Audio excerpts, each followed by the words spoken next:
Nós tivemos uma dificuldade aqui na gravação, mas agora voltamos aqui ao normal.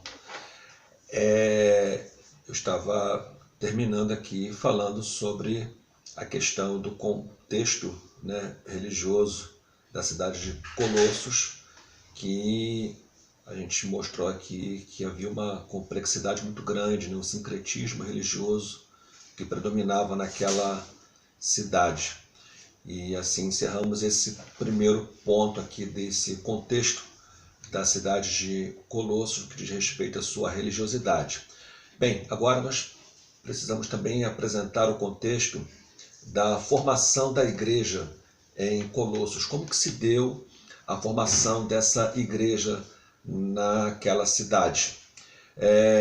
Quando você lê Atos capítulo 19, versículo 10, nós temos aqui uma informação interessante que nos fala que Paulo esteve em Éfeso, anunciando ali a palavra, pregando a palavra, e ali ele passou um período de tempo anunciando o evangelho. Diz o texto, Atos 19, versículo 10, que Paulo fez isto durante 2 anos, de modo que todos os habitantes da província da Ásia ouviram a palavra do Senhor, tanto judeus como gregos. Bem, com base nessa informação, então nós entendemos que a igreja em Colossos ela foi estabelecida durante o ministério de Paulo em Éfeso, porque ele pregou em toda aquela região, como está anunciado aí no texto de Atos capítulo 19, versículo 10.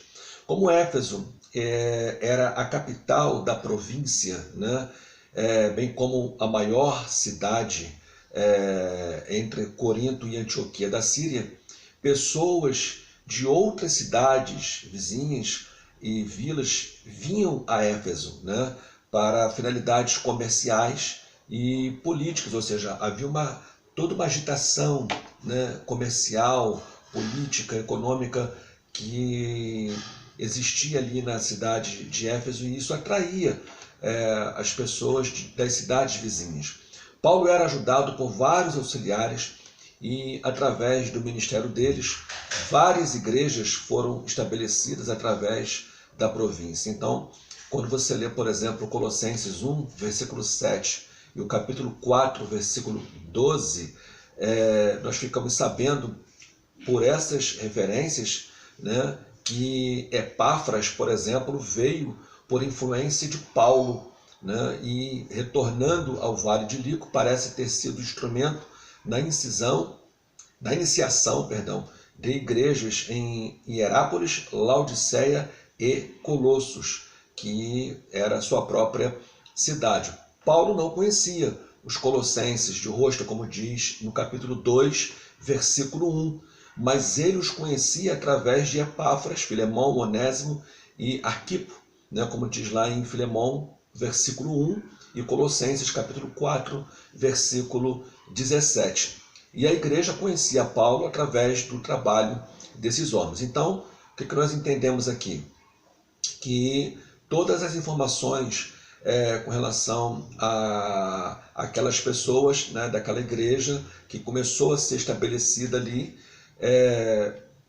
foram trazidas a Paulo por intermédio dos seus cooperadores. E assim Paulo passou a ter o conhecimento daqueles irmãos que ouviram a palavra, que ouviram o evangelho, que se converteram, e ali começou a ter o início do trabalho naquela localidade. E também o conhecimento de Paulo, por parte daqueles irmãos, era obtido através desses cooperadores. Então, esses cooperadores, eles levavam as informações da igreja que estava se iniciando ali em Colossos para Paulo, e levavam as informações, o conhecimento de Paulo para a igreja que estava se formando. E assim começou a haver esse conhecimento mútuo entre Paulo e a igreja que estava sendo iniciada na cidade de Colossos.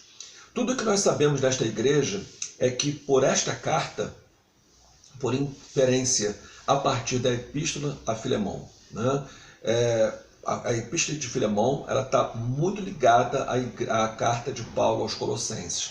Embora muitos judeus vivessem na área, provavelmente poucos permaneceram na pequena cidade de Colossos, quando ela perdeu a sua população. A igreja parece ter sido fortemente gentia, como diz aqui no versículo 21. Vamos abrir aqui Colossenses capítulo 1, versículo 21, que nós temos aqui já algumas informações muito interessantes sobre a formação dessa igreja. Colossenses capítulo 1, versículo 21, diz assim: E vocês, que no passado eram estranhos e inimigos no entendimento pelas obras mais que praticavam, agora, versículo 22, porém, ele os reconciliou no corpo da sua carne mediante a sua morte, para apresentá-los diante dele santos, inculpáveis e irrepreensíveis. Aqui Paulo está falando sobre o modo de vida pecaminoso, longe da revelação do Antigo Testamento, longe do conhecimento de Deus, que aqueles recém-convertidos haviam vivido no tempo passado. E ainda no versículo 27, Paulo diz: a estes Deus quis dar a conhecer a riqueza da glória deste mistério entre os gentios, que é Cristo em vós, a esperança da glória.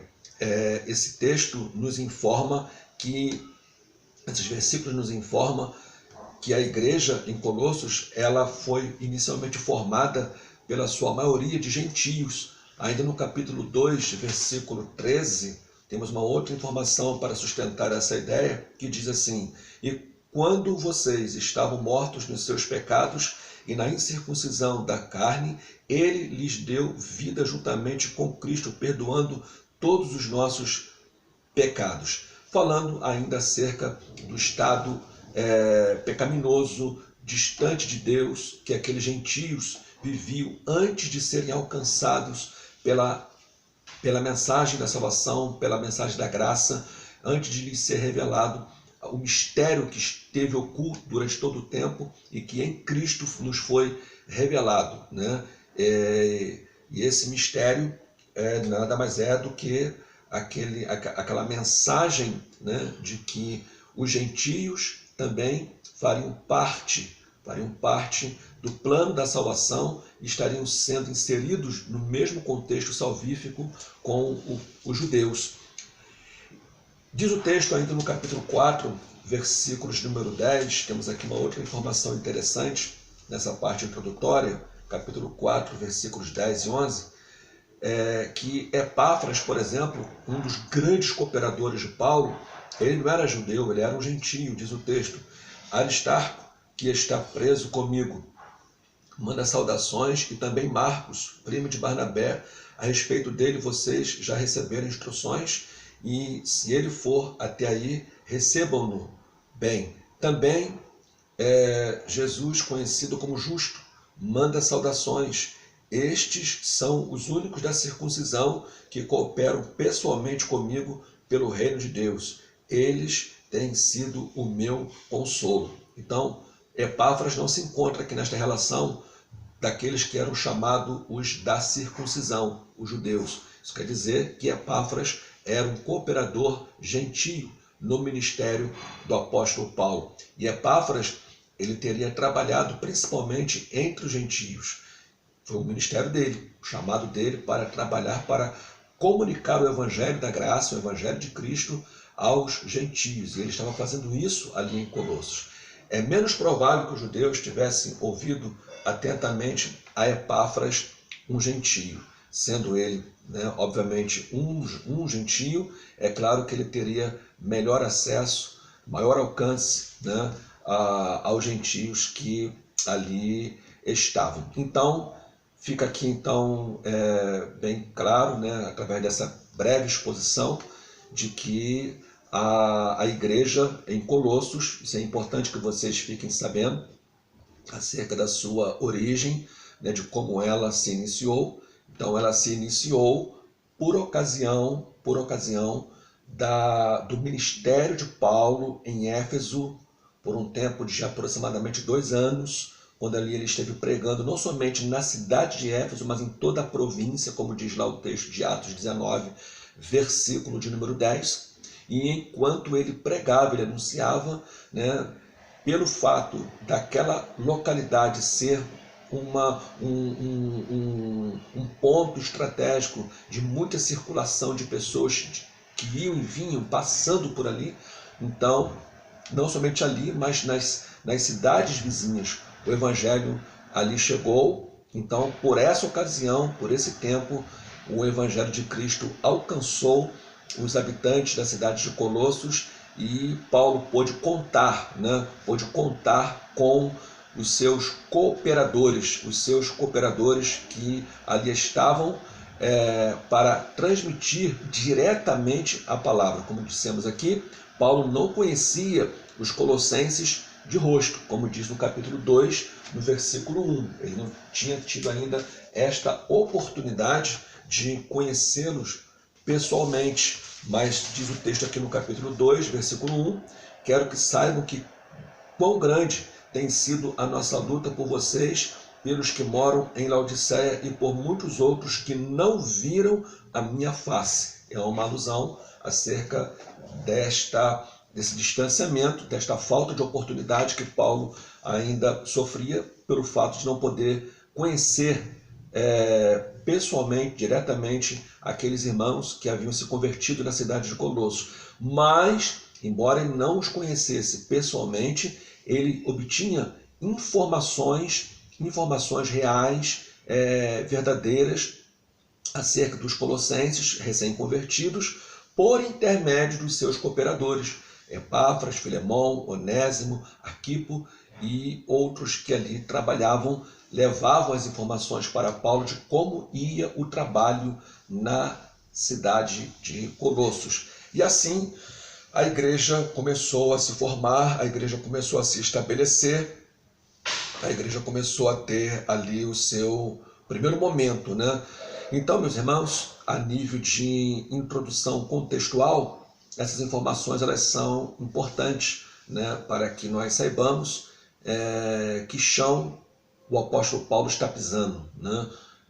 Qual é a história real no aspecto geográfico da cidade, no aspecto político, no aspecto financeiro, no aspecto comercial, o contexto religioso, como era a mente dos colossenses, do cidadão de Colossos, o que ele pensava, o que ele acreditava, como era a religiosidade naquela cidade e como que essa cidade, aliás, como essa igreja surgiu, né?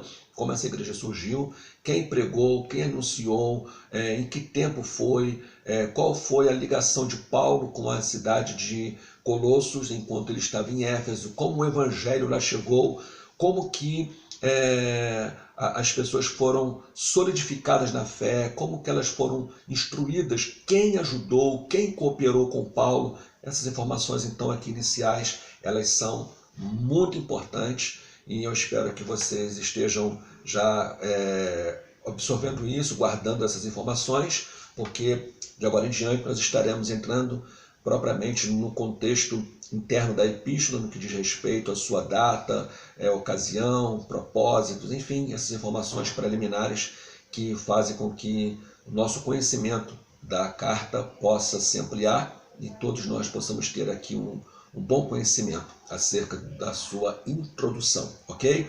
Então, na próxima aula, aliás, na próxima parte, no próximo vídeo, estaremos apresentando essas informações seguintes, né, as informações preliminares da sua introdução, ok?